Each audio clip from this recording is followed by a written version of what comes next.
Welcome to Easy Driver, the most reliable source of automotive information on YouTube.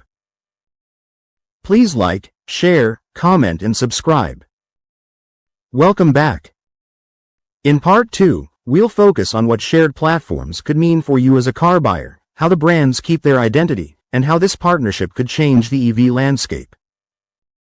In the next 5 to 10 years, the most natural shared space is electric car, skateboards. These are flat structures that pack in batteries, motors, wiring, and key safety zones. On top of that, each brand can build its own body, cabin, and driving character. Honda and Nissan could also share parts of the electrical system, like control units and sensors, along with software building blocks. That does not mean the screen layouts or apps look the same. It just means some of the code and hardware behind them is shared, which cuts cost and speeds up updates. Shared EV skateboards, batteries, and motors.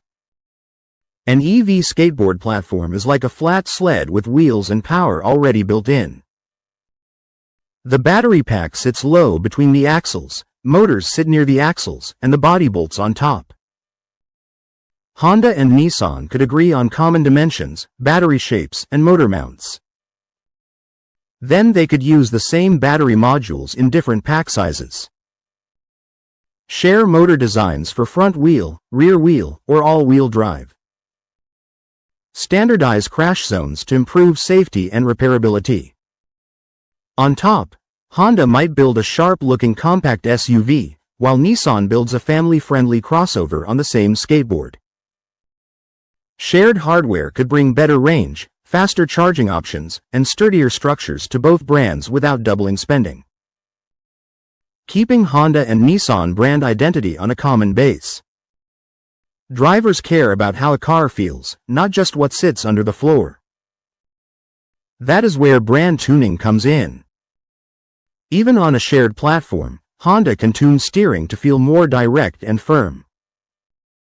Suspension can be set for a sportier, more eager response. Seats can be shaped and padded to match Honda's long trip comfort goals. Nissan might take the same base and favor softer suspension, more relaxed steering, and extra sound insulation. The dashboard design, screen layouts, and even the startup chime can be unique. Software themes can differ too, so navigation, menus, and driver assist alerts fit each brand's style.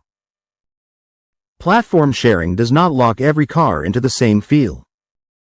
It sets a common starting point, then each brand changes the parts drivers see and touch.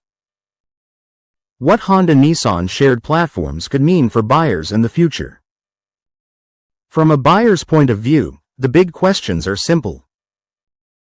How much will I pay? How long will it last? And what features do I get? A smart Honda-Nissan platform deal could bring better value at many price points. Shared platforms can support small city EVs, compact crossovers, and larger 3-row SUVs.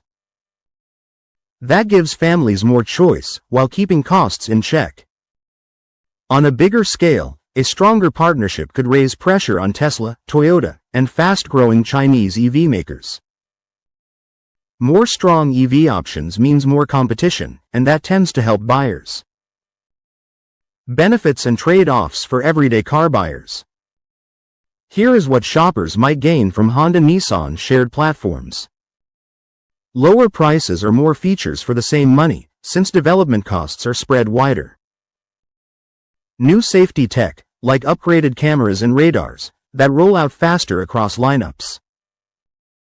Better EV range and charging speeds that keep up with rival brands. Stronger parts supply over the long term, which helps with repairs and reliability. That's how Honda and Nissan's shared platforms could affect prices, features, and the next generation of EVs. Thanks for watching, and stay tuned for part 2. Please comment, like, share, and subscribe for more automotive information like this. Thank you for watching.